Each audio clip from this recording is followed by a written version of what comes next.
The following is a production of DallasCowboys.com and the Dallas Cowboys Football Club. How about them Cowboys? Yeah! Go Cowboys! This is the Players Lounge, broadcasting live from Dallas Cowboys World Headquarters at the Star. Now, your hosts, Barry Church, Danny McCray, Heckma Harrison, and Newey Scruggs. Let's ride. Oh, don't do my boy like that, man. Let's ride. That's right. On the Players Lounge. Let's ride. Yeah, man. That's cold-blooded right there, man. But you're laughing, though. But you're laughing. Okay, but you're laughing. That's All right. cold-blooded right All there. right, prayers up to Russell Wilson and his head coach. He should have said, let's kick. Work through it. Let's kick. Let's kick it. Let's ride. Let's kick it. Time out. 64 yards out, baby. We got this. This ain't nothing. 64? Go in there, big man. Let's get this thing done. Welcome to the Players Lounge, brought to you by Tostitos. And yes, watching Monday Night Football, I simply said to myself, Cowboy fan, there's a guy who's worse at clock management than the one you give pure holy hell to all the time, and Mike McCarthy. Man. And that's Nathaniel Hackett last night. Watch it. Did you see the clip of the Manning cast where they showed Peyton? He's like, let's get all right, E. I think we need a timeout right here. E. I think I neglected. And he's Shannon. You know what I'm saying? He's just looking at with his Savannah State University. I love him, by the way, Savannah State University. No doubt. Yes. Mm-hmm. He's just looking at like, what you doing? what? And then Eli just like, this ain't good. Eli got to look. This ain't good. They had 3 timeouts, right? If I'm not mistaken. No. Oh, man. At that moment, they had 3. Yeah. So, woo. Now, that was rough. Woo. That really was rough. And, you know, as the clock was ticking down, I thought that something more strategic was about to happen. And then when they did all that to run the kicker out, I said, oh, wow, this is 64 yards. It should have made Cowboy fans feel good. Like, hey, hey. We ain't the only ones. Yeah, even though the Cowboys are the only team in the National Football League that didn't score a touchdown in week number 1. But hey, we've got a lot to talk about today on the Players Lounge. Barry Church is here, former Dallas Cowboys safety. Heckma Harrison. I'm in the building. I'm right here next to you in the building. Yeah, man. In the building. I didn't get the memo that I needed to bring some gear, Cowboy gear. Oh, you know, I'm suited and booted every day. I know, man. Every day. Oh, yeah. You know, I don't Got the hat on. Yeah. The Cowboy I socks. don't switch. I don't click hop. I don't jump over to something else, man. I'm true to it. There you go. There you go. You love it. I love it. Got a hookup? Oh, hell yeah. Okay. You know I got a hookup. Okay. Holla if you hear me. When hoodie season come around, you know. You blood in with all the people I know, so come on, BC, don't do that. I was just trying to see, was Don't Heckma do down that. there at JCPenney buying it, or you got the hookup? You got the hookup. Ain't nothing wrong with the it. hookup, man. Hey, thank you. Should. Hoodie season's around the corner, man. It is. Hey, ask my son. He wear hoodies and it's 105 degrees. I don't know what's going on with these youngsters nowadays. Anyway, I'm sorry. My bad. It is what it is. Just let me know if we got the Bill Belichick look and he cutting off his sleeve. You're going to have to do that yourself, Newey. Now, you want to mutilate your own, do it yourself. My second child does it all the time. She doesn't do the sleeves, but she cuts it off because she want to show her stomach, and it's just like, watching good T-shirts and sweatshirts and just shaking my head like, okay, what do I know? All that good fabric. What it is. Yes, it is. All right, so Dr. Jerry Jones today on 105.3 The Fan. Okay.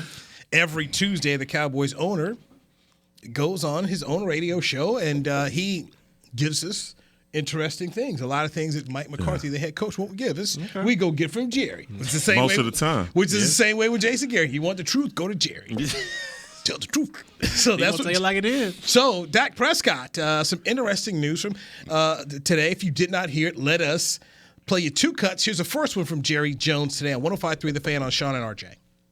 I think what we're going to do here is we won't be putting him on IR, which means that we want him to be a consideration for playing within the next 4 games. We will not put him on IR.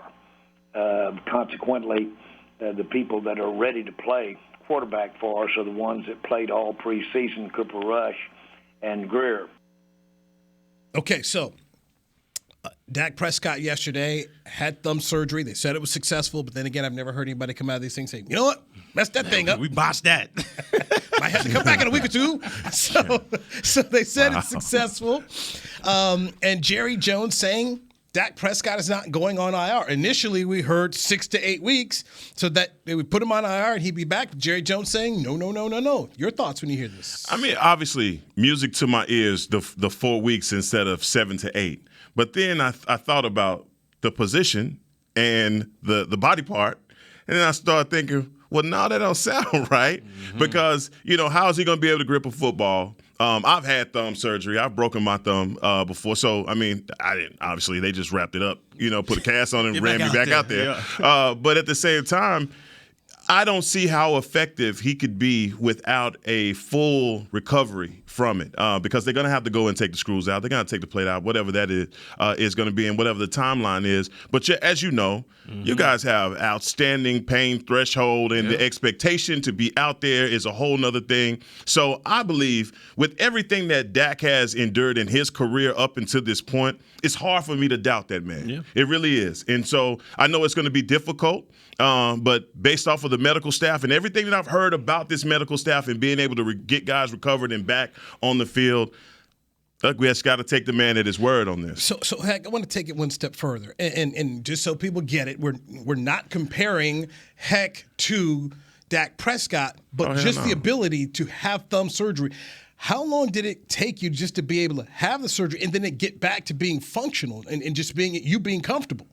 I'm not comfortable right now. That's what I'm. Look, I had to play with a cast on it, so it wasn't like I had to wait as long as he has to be able to grip a football and do all that. I mean, it's a whole nother position all in itself.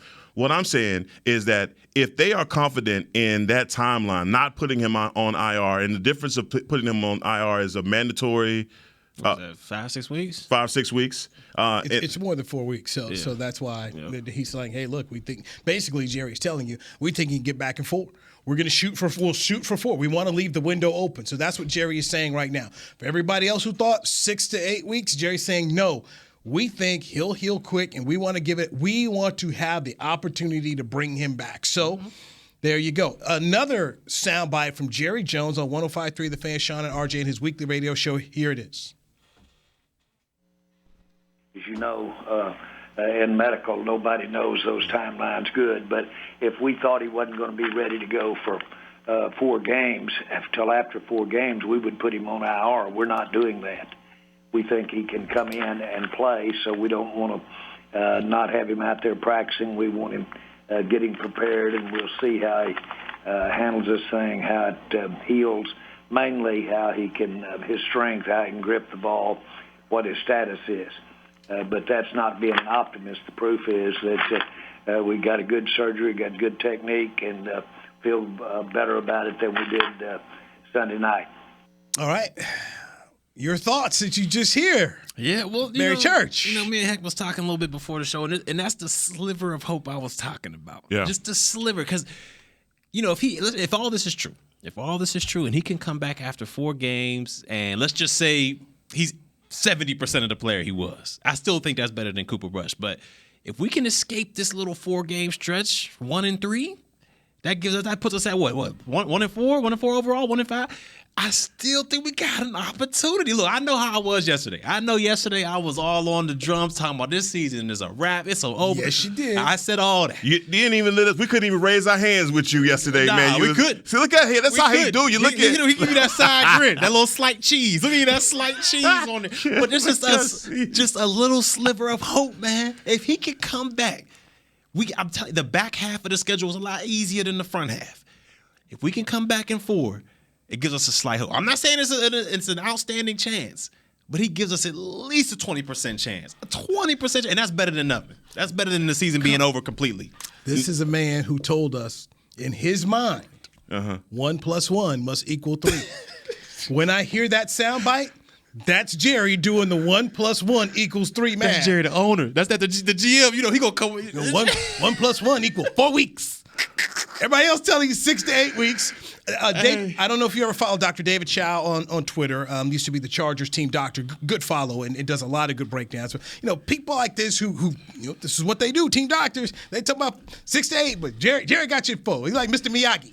You gotta keep hope alive, man. You gotta Jackson. Where do you keep hope alive? Where do you get this from, man? You got to keep hope alive, man. That's it. Yeah.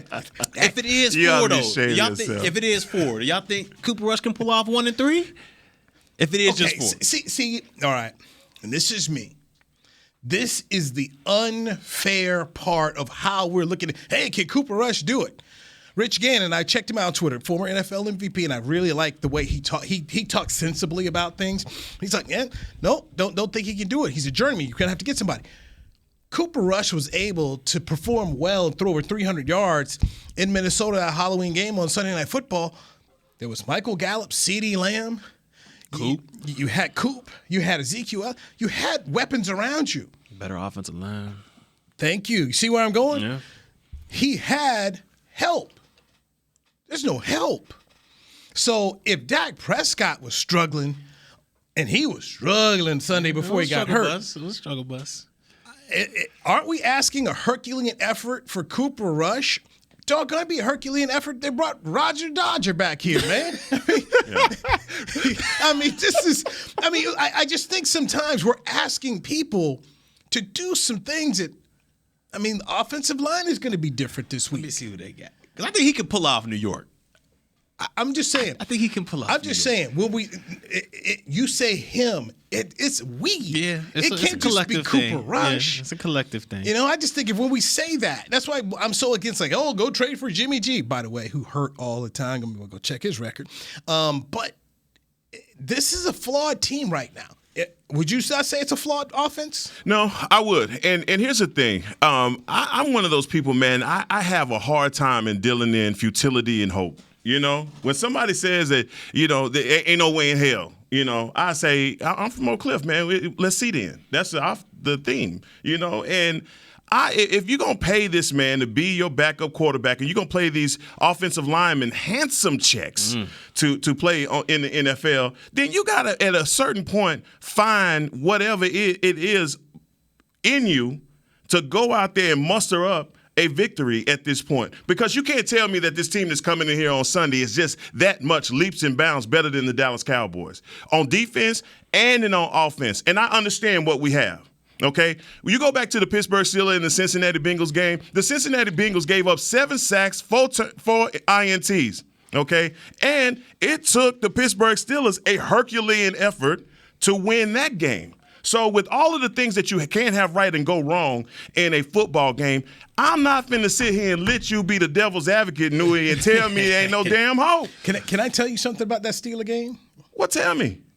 Mitchell Trubisky.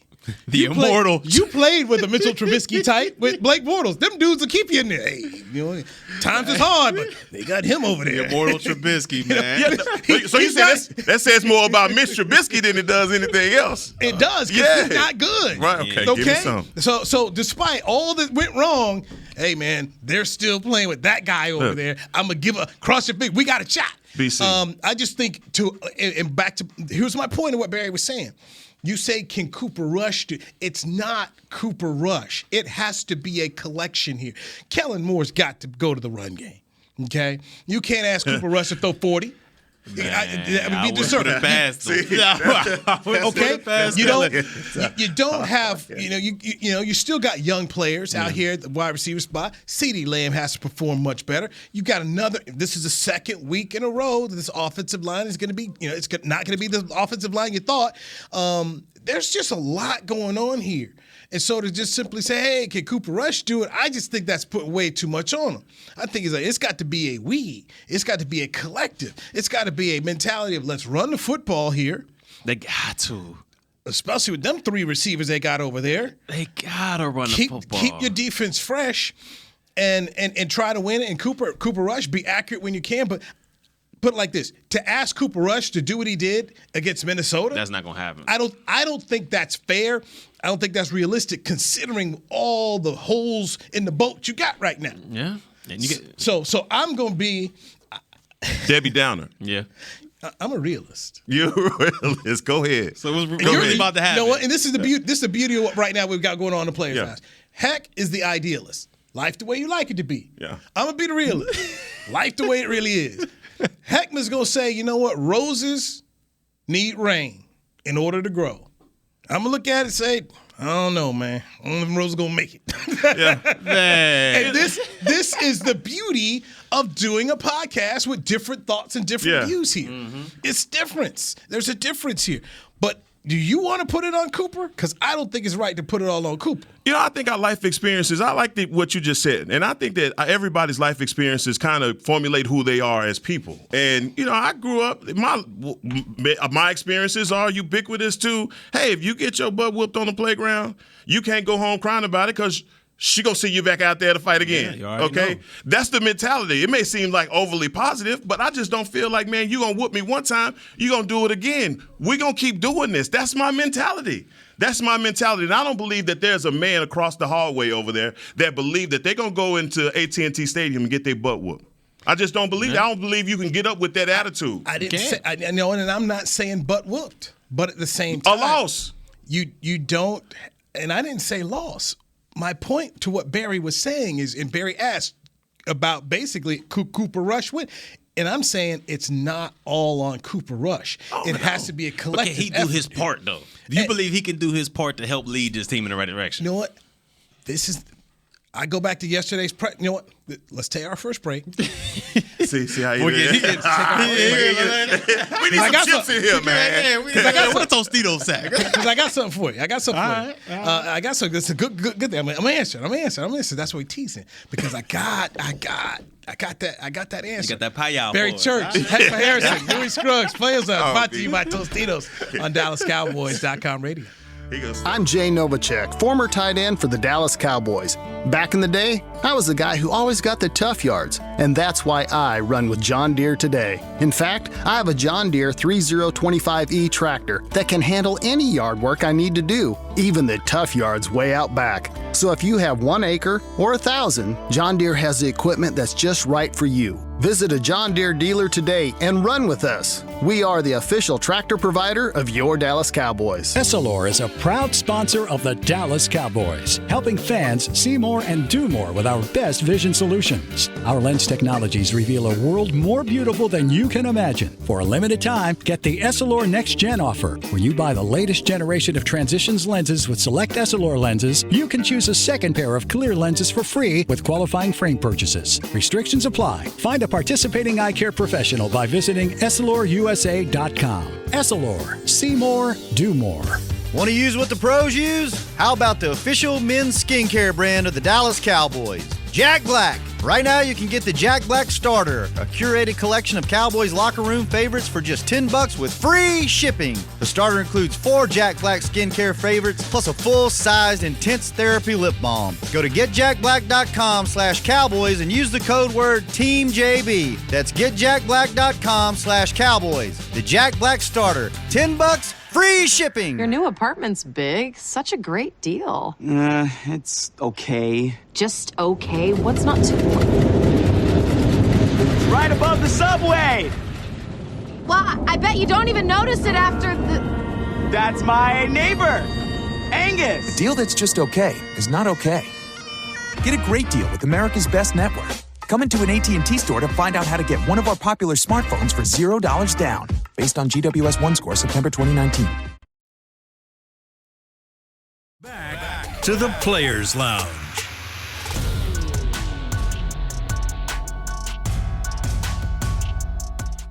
Head to AT&T Stadium on Saturday, September 17th to experience Rally Day, and that's presented by SeatGeek. Get ready to cheer on your Dallas Cowboys with tours of AT&T Stadium, ticket giveaways, games, inflatables, and more. Visit attstadium.com/rally days for tickets and more information. You are checking out the Players Lounge. Barry Church, Micah Harrison, Danny McCraig got the day off. Louis Scruggs, scraping the bottom. Got the bottom of the bag. That team bag we got here from Tostitos. That's okay, a bad man right there, boy. He ain't playing no game. Went through them Tostitos, man. hey, man, you just don't let free food go to waste. You ain't lying. Get every bit of it. All right. The question you had to me before the break. Can he do his part, man? I need the offensive coordinator, Kellen Moore, to scheme the game plan toward Cooper Rush and the players he has. Say whatever you want about Kyle Shanahan and Super Bowls, but the man knows how to scheme up what talent he has. Jimmy G came in to AT&T Stadium in that playoff game with a bad thumb. Schemed them up, ran the ball right down the Cowboys' throat. Cowboys knew Jimmy G was compromised with the thumb. He wasn't exactly going to throw it downfield. They did enough to win. He knew how to scheme up the guys he had. Does Kellen Moore scheme up the guys he has? Nope. Do you have faith in him? Nope. No. So we asked the question of Cooper Rush, and it's bigger than him. Because it's not like Cooper can go out there and call his own plays, get in his own bag and say, let's do this, do that. He ain't got the power to audible. He doesn't have the power to do that. Okay. So once again, we keep asking the players to do something when I don't trust the guy who's calling the plays or the guy who's supposed to be in charge of the dude calling the plays to tell him to call the right plays. Am I wrong? You ain't lying. Okay. So that's why I keep saying we keep looking at Cooper Rush. And that's what fans do. And that's what people like. They want to point to that guy.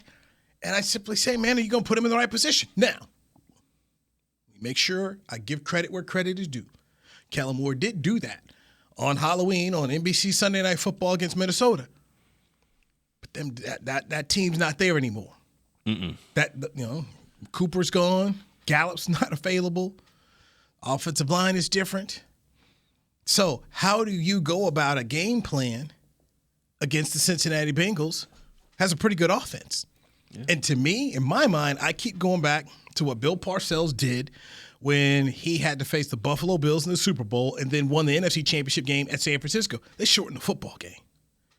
Run the ball. You got a good defense, man. Help them. Want to help the quarterback out here? Run the ball.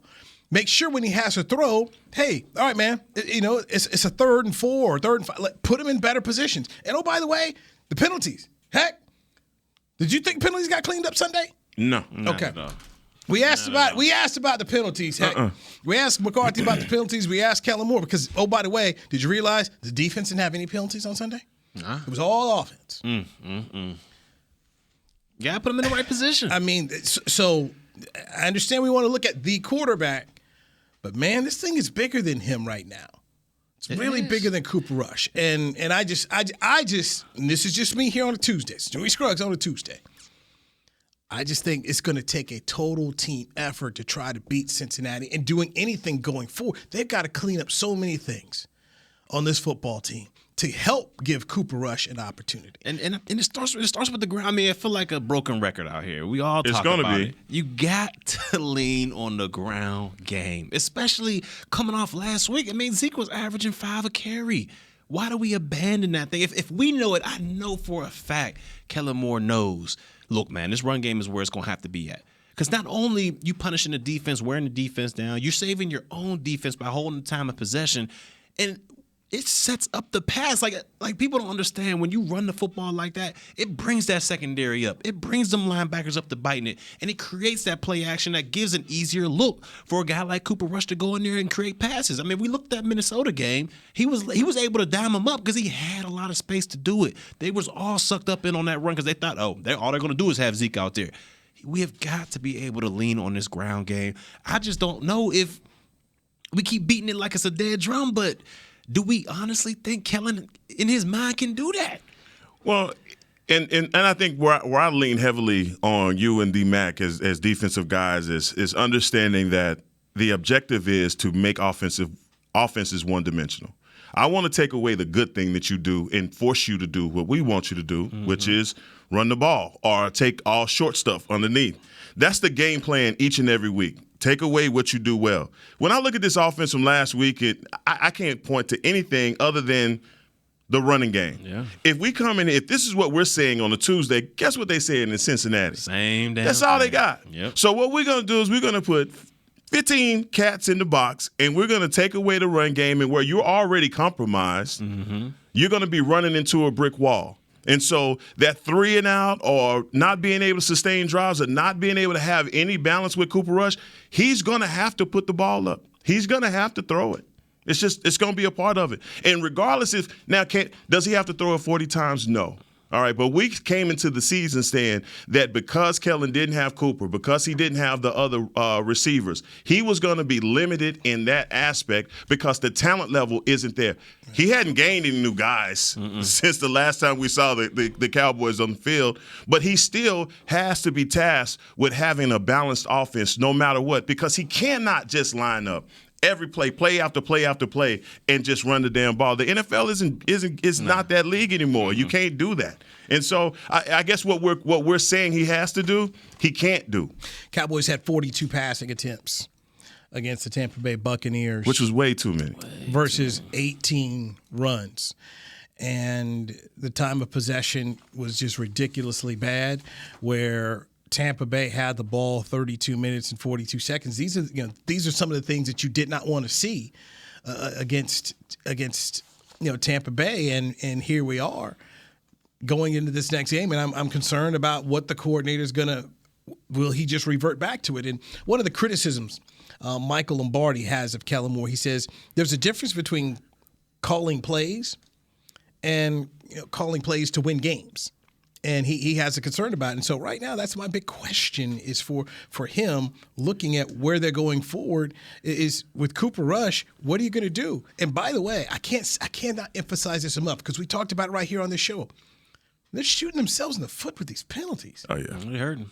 I mean, you sit around here, you go from 2nd and 6, and you got another penalty, 2nd and 11. I mean, they're not good enough to have these kind of mistakes. No, and I was going to ask you, did you see the comment from Devin White, him saying that our game plan coming into it, we knew that if we discouraged the run game, that Kellen Moore would go away from it. And so it's not only that we know it, everybody else in the NFL knows it as well, and that's a quotable. Yeah. And so, right now, my thing is, for all the coaches and coaches' assistants, Doug Nussmeier and all the guys that are talking to Kellen and telling him what the game plan needs to be, and even those scripted plays that I think what made my stomach turn was like, hey, they ran a double reverse, and that was a scripted play. Somebody in there is not saying no.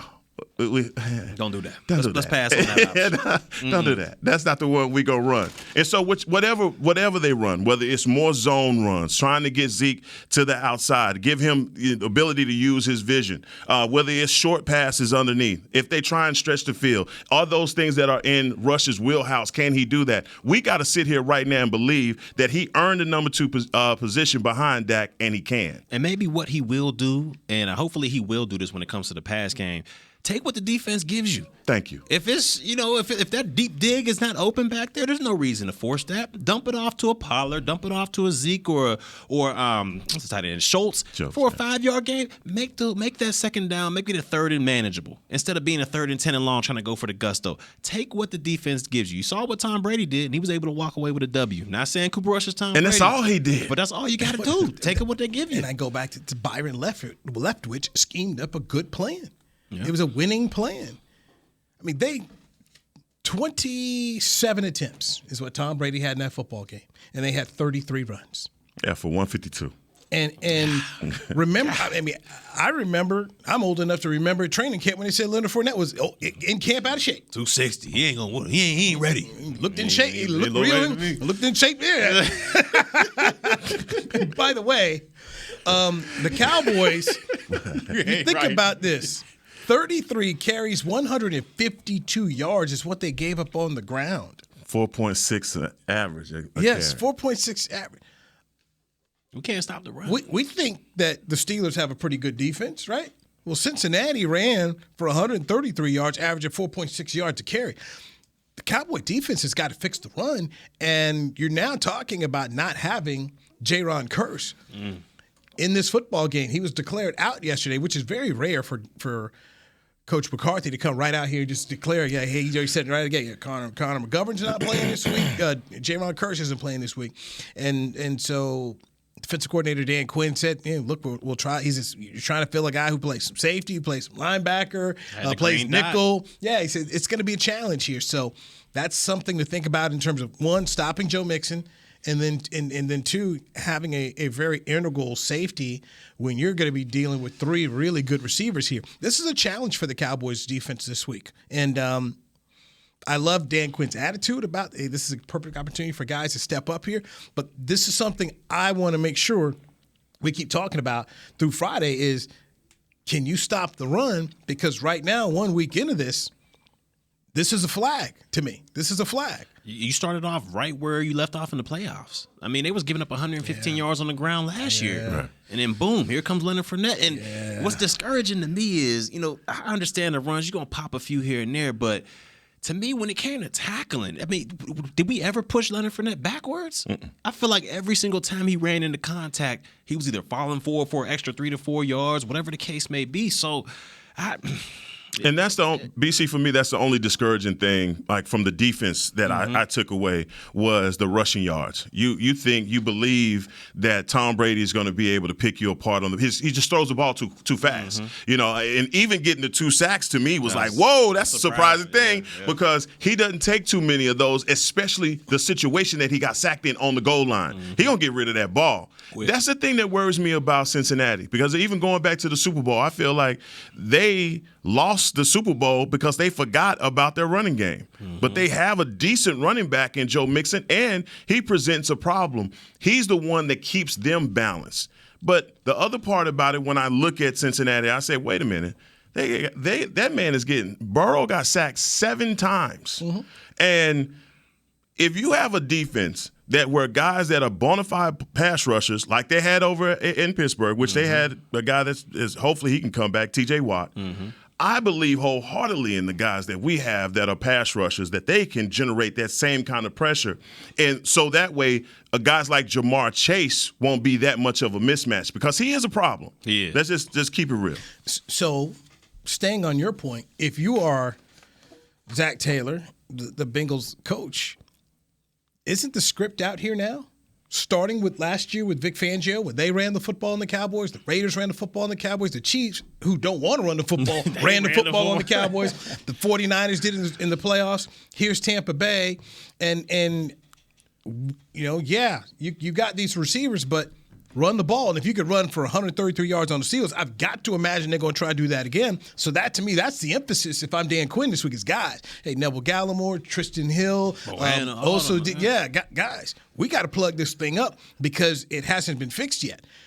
Still a damn good performance to go with only 1 touchdown given up to Tampa Bay Buccaneers. So I want to make sure I emphasize that, man. They did their part. That should have been enough to win. If you walk in that football game, hey, man, we go hold Tom Brady and company to 1 touchdown and under 20. That should have been enough to win.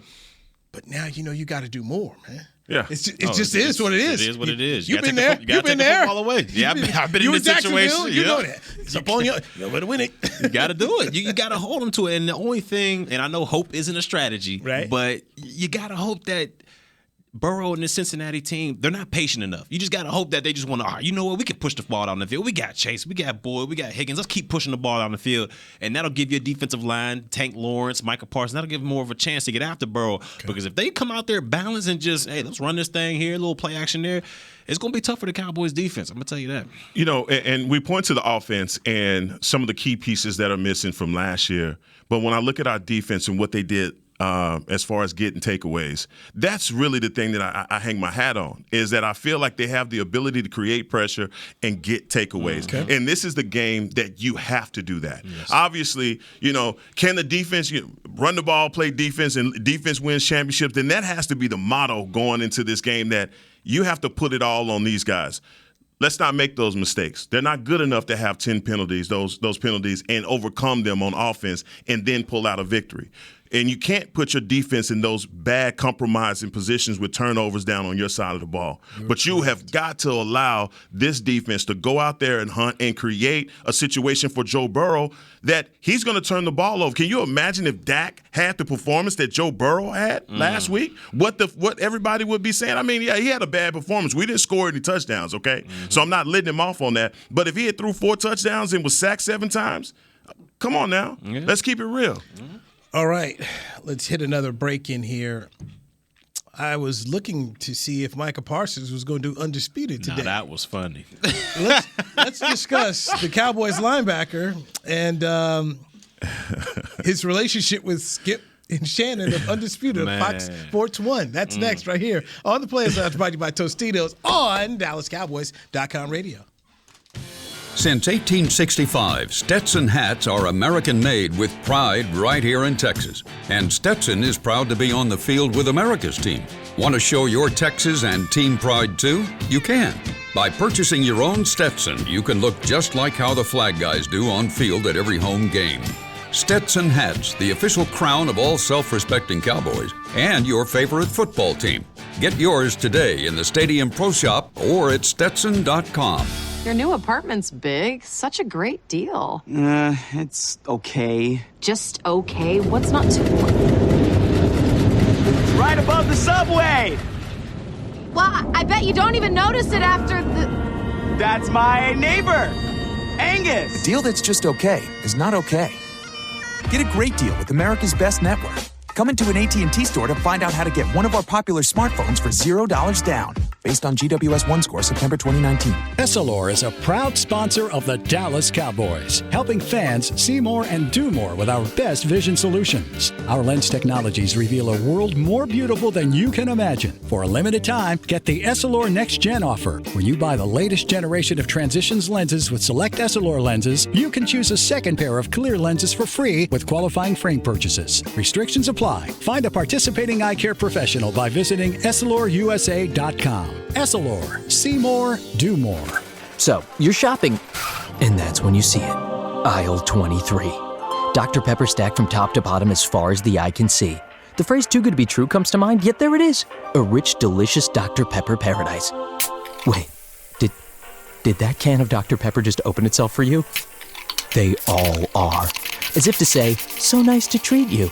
And even though it feels weird to talk to a can, you pick one up and say, it's so nice to be treated. Dr. Pepper, so nice to treat you. Back to the Players Lounge. Join former NFL players for the first game day minicamp presented by Invisalign. That was D-Man.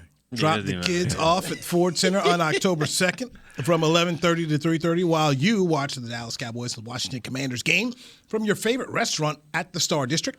Register your football camper at dallascowboys.com/academy, and our own Danny McCray will be there. So he's booked.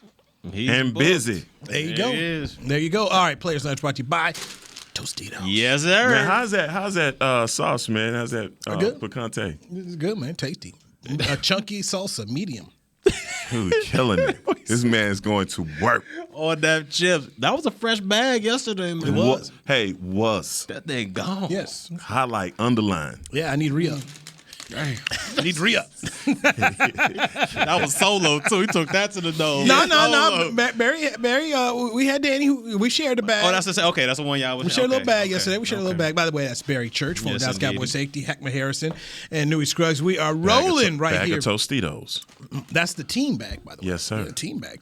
That's party size, too, huh? Yes, sir. Yeah, yes, sir. Size, yeah. So Micah Parsons had inked a little contract to go on Undisputed every Tuesday. Tuesday is the players' day off, so he was going to be talking Cowboys football, NFL football with Skip and Shannon on Undisputed.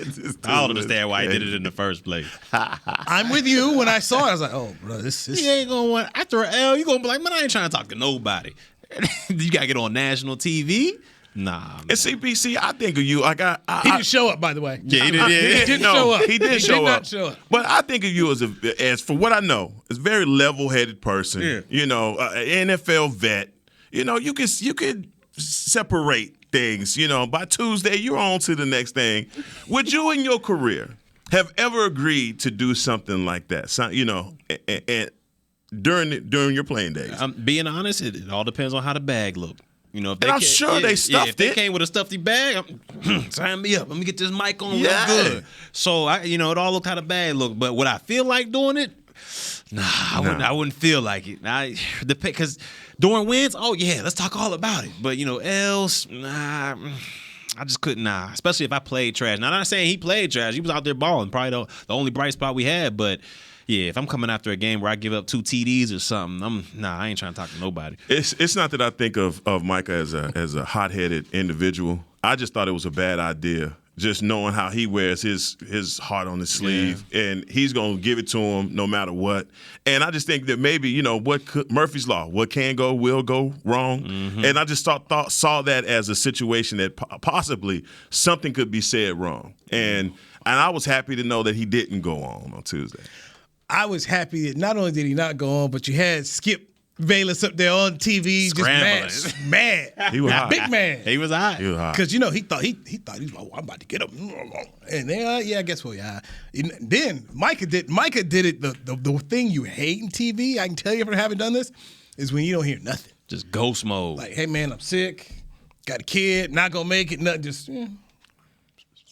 just ghost. Yes. And you could tell, and he told his people, too, don't answer no calls from them. Because they even said it on air. We tried to reach out to the agent. We sent equipment to his house. And he just... we put the whole thing there. We set it all up. And he showed. And we had questions. It's my turn. It's my turn. My turn. You didn't show. Oh, man. Why y'all doing Skip like that, man? It's hilarious to watch this man moaning and groaning. He cried in the car. He did. And then here's the funny thing. Like Micah cared. No. So what did you say? What Micah do? What did Micah do? He went on Instagram or he went on his social. It's about man. My man ratings are low. Hey, I got an important message, people. My man ratings are low. And then the comments after that, they're like, how come you ain't on Skip and Teddy? You call Unc. I mean, it's hilarious. It's absolutely hilarious. But I'm with you. This is not a good idea. When I saw him, like, I don't know, bro. This cannot end very well here. And when they're interviewing you, you can try to deflect the questions, but they're going to come at you. Unless you want to become Russell Wilson, where you come in with nothing but platitudes and praise everything and everyone. Yeah. There's actually, and I'll tell you this, heck, this is two ways to frustrate people who interview you. One, go on the super duper platitudes like Russell Wilson, where everything is super positive. Great. Yeah, he was so great yesterday after that loss. Make you sick. About the way the fans booed. It's nothing but love. I love this place. I love this city, and they were great to me. So he's fantastic. So either one, go super high platitudes like that, or two, you really want him to go ahead and click, and turn off the mics. Start quoting Bible verses. Word? Oh, yes. Yes. Don't go to the Lord on them. Oh, dude. See, I told guys, like, hey, man, you want people to leave you alone? Go ahead, pull some stuff out of the Bible on them. And they just going to be like, well, no more Micah for the rest of the season. Well, we know Micah's not going to do that. I'll tell you, the smoothest dude I ever saw do it was Josh Hamilton. So it was the off season. And they had these pictures of Josh at a bar. He went on a bender, eyes was lit up, whipped cream on girls. I mean, dude, it was not good. Man. Yes, it was not good. Okay, it was not good. My man came to the press conference, spring training. We it was going to be our chance to talk to him about what happened. And, because he had written a book and talked about how he wanted the media to hold him accountable, and he changed his life around and fell down. My man brought the Bible. First one, read. No, he didn't. Yes, he did. I'm going to read from 1 Corinthians and started quoting scripture. Started reading scripture right there. Boy. He cold word. Boy, Smooth was about it there, right? Sin is good. Boy, the napkin and all. Let me get it. At this point, I'm just looking around the room at this time because I'm just seeing people hot. Man, we thought he was gonna get some injured. Because it's the Texas Rangers. So what can you really say? Nothing. What can you really say? Hey man, hey, stop. Put that down. You can't come back with him. Yeah. Well, I got a proverb for you. Oh man. See, what had happened was. Yes.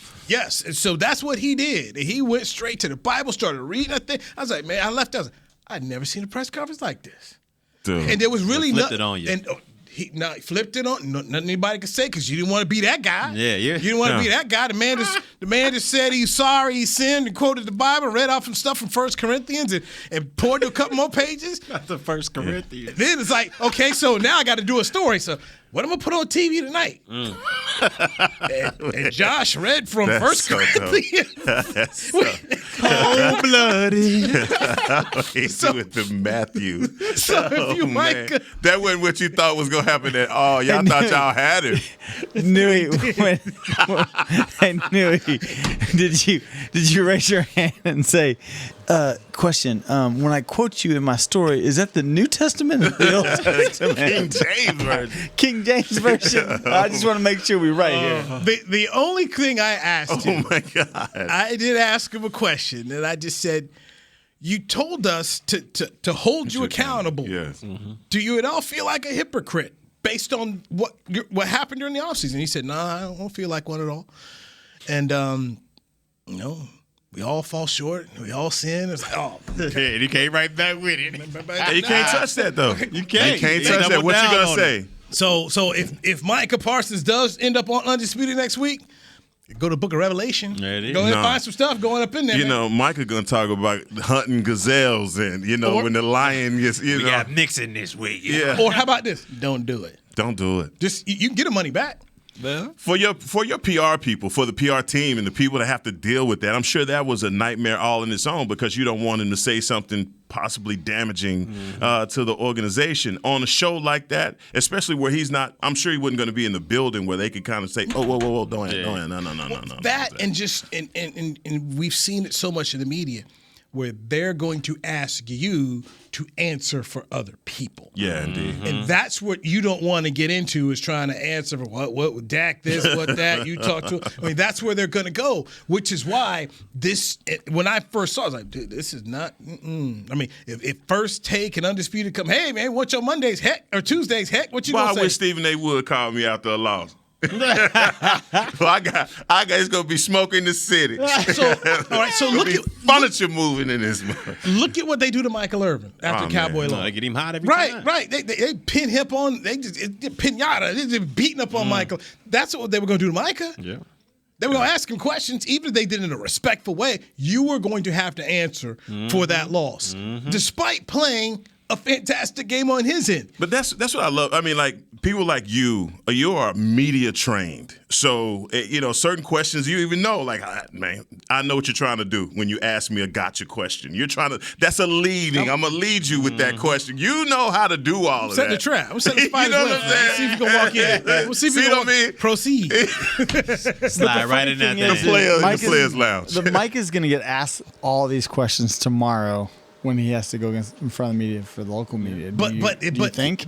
But here's the thing. Okay, there's two different things about that.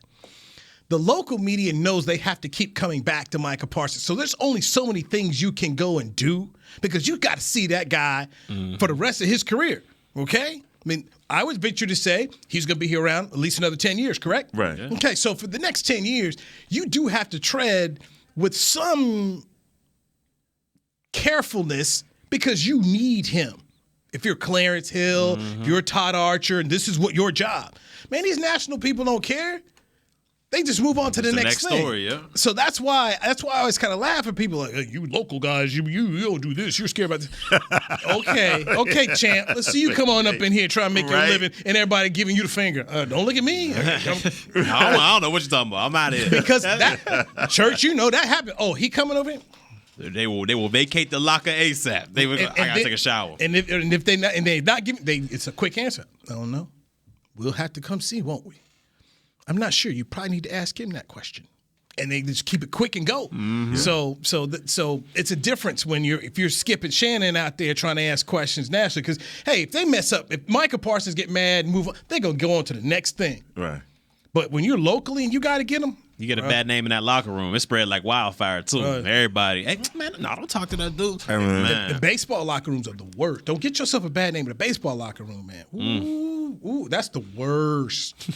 That's the word, because they will cuss you out. Media 101 with Newey Scruggs, ladies and gentlemen. Fun stuff. We will do it again tomorrow. Hopefully, Danny McCray will be here. You in tomorrow? Man. I'll be here. You in tomorrow, Church? Barry Church will be here. We know Heck going to be here. Yeah, we know Heck Perfect attendance right here. Heck Maharrison. Games. I'm Newey Scruggs. We'll talk to you tomorrow at 2 p.m. right here on DallasCowboys.com radio. This has been a production of DallasCowboys.com and the Dallas Cowboys Football Club. How about this, Cowboys? Yeah!